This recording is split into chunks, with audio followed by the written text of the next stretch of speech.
Hi, hello everyone. Back to back சேனலுக்கு மீண்டும் உங்கள் அஜித்குமார் பேசுகிறேன். இன்னைக்கு என்ன அப்படின்னா, இன்னைக்கு அறிவியல் பற்றி நம்ம பேச போகிறோம்.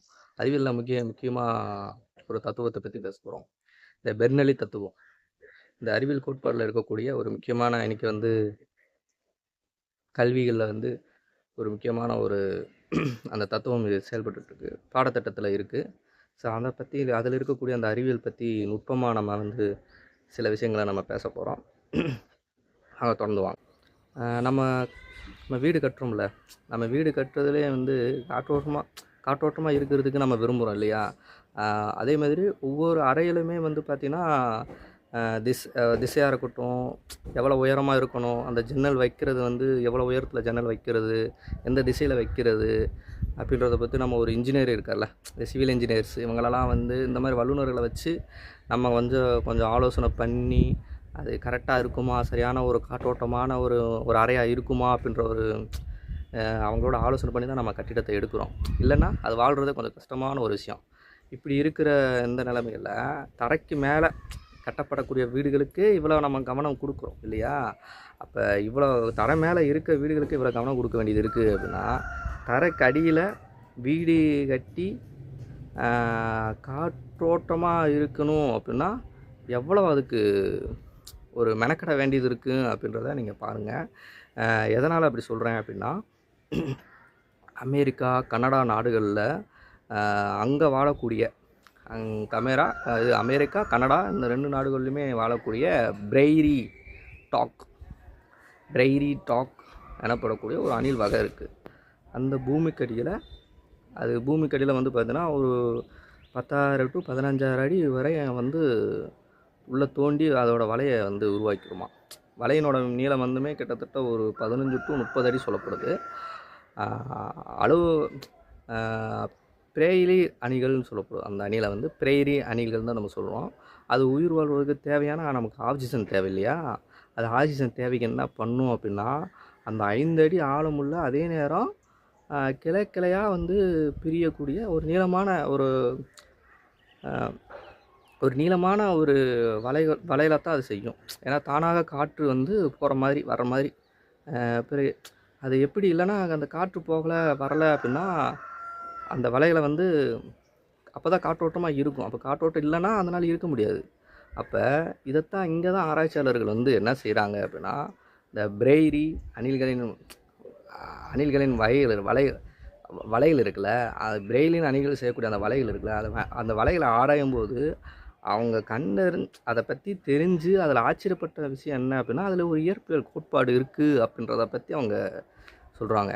அப்படி என்ன இயற்பியல் கோட்பாடு அப்படின்னு நம்ம பார்த்தோம் அப்படின்னா, நம்ம பள்ளி பாடத்தில் படிச்சிருப்போம். அதான் நான் முன்னாடியே சொல்லியிருந்தேனே, பெர்னலி தத்துவம் தான் அது அப்படின்றத அவங்க ஆராய்ச்சி பண்ணி சொல்லியிருக்காங்க. காற்று வேகமாக பாயக்கூடிய இடங்களில் காற்றழுத்தம் குறைவாக இருக்கும். நல்லா நோட் பண்ணிக்கோங்க. காற்று வேகமாக பாயக்கூடிய இடம் இருக்குல்ல, அது காற்றழுத்தம் குறைவாக இருக்கும். அதேமாதிரி காற்று மெதுவாக பாயக்கூடிய இடங்களில் காற்றழுத்தம் அதிகமாக இருக்கும். அப்போ விமானத்தில் கீழ்பாகத்தில் செல்லும் காற்று வேகமாக செல்லும். அதே விமானத்தில் கீழ்ப்பக்கம் இருக்குல்ல, அதில் விமானம் இப்படி போகுது, அதோட கீழ்ப்பக்கம் பார்த்திங்கன்னா காற்று வேகமாக செல்லும். அப்போ மேல் பக்கத்தில் இருப்பதை விட கீழ்ப்பக்கத்தில் காற்றழுத்தம் என்ன ஆகுறது, குறையுது. அப்போ இந்த காற்றழுத்த வேறுபாடுனால இது மேல் நோக்கி விமானத்தில் செயல்பட்டு அதான் கீழேருந்து மேலே உயரத்துக்கு கொண்டு போகுது அப்படின்றத நம்ம புரிஞ்சுக்கணும். காற்றழுத்தம் இங்கே அதிகமாக இருக்கனால இங்கே குறையப்படுகிறது, அழுத்தம் குறையப்பட்டு மேல் நோக்கி பறக்கப்படுது. இதே முறை தான் ஹெலிகாப்டர்லையுமே மேல் நோக்கியே பறக்கும்.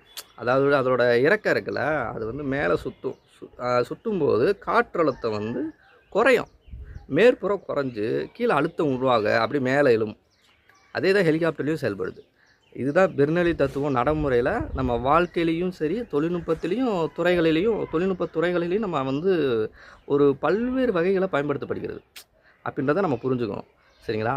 அணில்களினோட அறிவு, பிரெய்லின் அணில்கள் அதுக்கான வலைகள் இருக்குல்ல, அதோட வலைகளை தோண்டும்போது ஒரு முனையை ஒரு முனை எப்படி இருக்குன்னா உயரமான இடத்துல தோண்டிடும். உயரமான இடத்துல தோண்டிட்டு அதுக்கப்புறம் கொஞ்சம் ஒரு ரொம்பவும் பள்ளம் இல்லாமல் எப்படி சொல்கிறது, ஒரு தாழ்வான பகுதியை பார்த்து ஒரு உயரமாக ஒரு இடத்துல குழியை தோண்டும், இன்னொரு இடத்துல வந்து தாழ்வான இடத்துல இருக்கும்படி தோண்டும். அந்த உயரமான இடத்துல பாயக்கூடிய காற்று இருக்குல்ல, அது சற்று அது என்ன ஆகும்னா வேகமாக வீசும். அப்போ இந்த முனையில் வந்து காற்றழுத்தம் குறையும் போது அதே நேரத்தில் என்னென்னா தாழ்வான பகுதியிலையும் ஓப்பனில் இருக்கும்.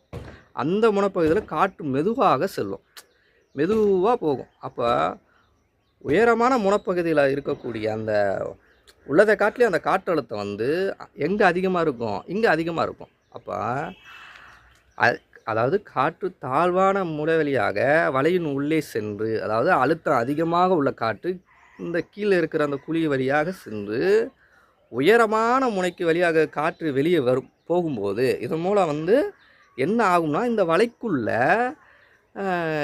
நல்ல காற்றோட்டம் இருக்கும், அதாவது ஆக்சிஜன் கிடைக்கும். அதுதான் பெர்னலியோட கோட்பாடு சொல்லுது. எவ்வளோ ஒரு அழகான ஒரு பயன்பாடுன்னு பாருங்களேன். இந்த பிரெய்லினோட பிரெய்லி அப்படின்னு சொல்லக்கூடிய அணில்கள் வந்து வடிவமும் முக்கியம் அப்படின்றது ரொம்ப முக்கியமாக சொல்லுது. அதோட இந்த வலையோட ஸ்ட்ரக்சர் இருக்குல்ல, அதனோட வடிவம் ரொம்ப முக்கியம். இந்த இரு முனைகளில் வந்து வெவ்வேறு உயரங்களில் அந்த அமைக்கப்பட்ட அந்த அமைப்பு இருக்குல்ல, அதுக்கு ஒரு காரணத்தோட அடிப்படையில் தான் அது அமைக்கப்பட்டிருக்கு அப்படின்றது சொல்லப்படுது. வலையின் முனையை வந்து இருவேறு வடிவங்களில் அணில்களை வந்து அமைக்கிறது. ரெண்டுமே இந்த முனை உயரமான இடம், இது தாழ்வான முகம், அதுக்குமே சில டிஃப்ரென்ஸ் இருக்குது.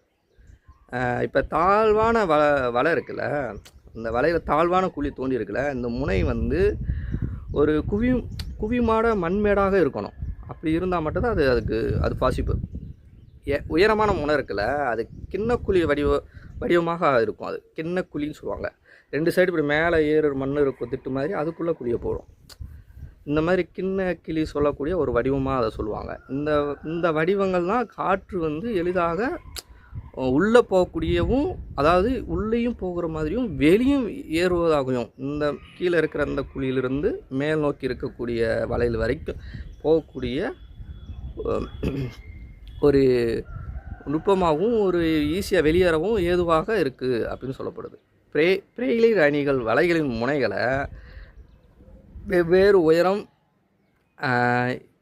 வேறு மட்டுமல்லாமல் ஒரு கூடுதலாக கூட சொல்லலாம். கூடுதலாக ஒரு சமச்சீரோடு தான் அந்த வலையை வந்து அமைச்சிருக்கணும் அப்படின்றத நம்ம புரிஞ்சுக்கணும். அந்த வலை எப்படி அமைச்சிருக்கு அப்படின்னா ஒரு சமச்சீருன்னு சொல்லலாம்.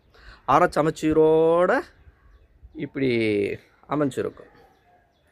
அப்போ காரணம் ஏன்னா காற்று வந்து எந்த நேரத்துலையும் எந்த திசையில் வேணால் கூட நோக்கி வீசும். தெற்கு பக்கம் வீசலாம், மேற்கு பக்கம் வீசலாம், வடக்கு பக்கம் வீசலாம். இந்த மாதிரி மாறி மாறி காற்று எந்த திசை வேணால் நோக்கி வீசும். ஆனால் எந்த திசை நோக்கி வீசினாலும் அந்த காற்று வந்து அந்த வலைக்குள்ளே போகணும்ல, அந்த வலைக்குள்ளே போகிறதுக்காகத்தான் போய் அந்த சின்ன கீழே இருக்கிற அந்த குழியிலேருந்து மேல் நோக்கி போகக்கூடிய வலைக்குள்ளே இப்படி போகிறதுக்காகத்தான் எந்த திசையில் வீசக்கூடிய காற்றோ இது ஈஸியாக வந்து அது உள்ளே போகிறதுக்காக தான் அந்த சமச்சீருன்னு சொல்லக்கூடிய அந்த ஸ்ட்ரக்சரை வந்து வடிவமைக்குது இந்த பிரேயிலர் அணிகள் சொல்லக்கூடியது.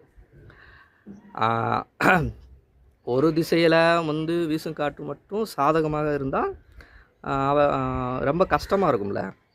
ஒரு சைடு மட்டும் காற்று ரொம்ப வீசுது, இன்னொரு சைடு காற்று வீசலை அப்படின்னும்போது ரொம்ப சிரமமாகிடும். அப்போ வெக்க அடிக்க ஆரம்பிச்சிடும், அணில்னால் இருக்க முடியாது.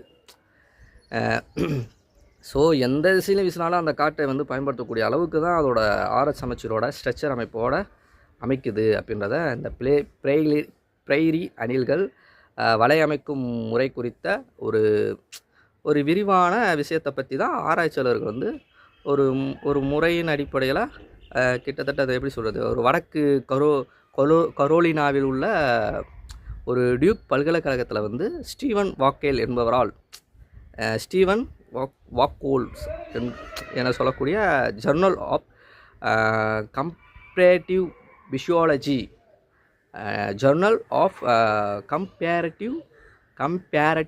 விஷுவாலஜி ஆராய்ச்சி இதழில் வந்து ஒரு 1973 இதை பற்றி வெளியிடப்பட்டுச்சு. தரக்கடியில் வலை தோண்டி வாழ்கிறது அப்படின்றது ஒரு உயிரினத்தினோட அதனோட வாழ்க்கை செயல்பாடு இருக்குல்ல, அதில் இருக்கக்கூடிய அறிவியல், அதனுடைய கட்டமைப்புன்னு சொல்லக்கூடிய பொறியியல், அந்த கோட்பாடு இருக்குல்ல, அதில் அடங்கியிருக்கிற அந்த கோட்பாடு இன்றைக்கி இருக்கக்கூடிய நவீன உலகில் பெரும்பாலான நகரங்களில் கூட வந்து பார்த்தோம் அப்படின்னா மக்கள் தொகை எண்ணிக்கை வந்து அதிகமாயிட்டு இருக்கு. இப்போ சைனா, இந்தியா இந்த மாதிரி போனால மக்கள் தொகை எண்ணிக்கை அதிகமாயிட்டு இருக்கு. அப்போ இருப்பிடம் வந்து அவங்களுக்கு இருப்பிடத்திற்கு அமைவது குறித்து கூட இந்த இந்த பூமிக்கு அடியில் தங்குறது, இந்த பூமிக்கு அடியில் வந்து வீடு எடுத்து இருக்கிறது, அந்த கட்டமைப்பு, அந்த பொறியியல் விஷயத்தை பற்றி அந்த ஆய்வுகள் வந்து இன்றைக்கி நடைபெற்றுட்ருக்கு. ஏன்னா மக்கள் பூமிக்கு அடியிலையும் வாழலாம் அப்படின்ற ஒரு முடிவை வந்து மக்கள் ஆய்வுகள்லாம் நிறைய எடுத்து இருந்துகிட்ருக்காங்க. ஒரு சில நாடுகள்லாம் அதை அமுல்படுத்த ஆரம்பித்தாச்சு.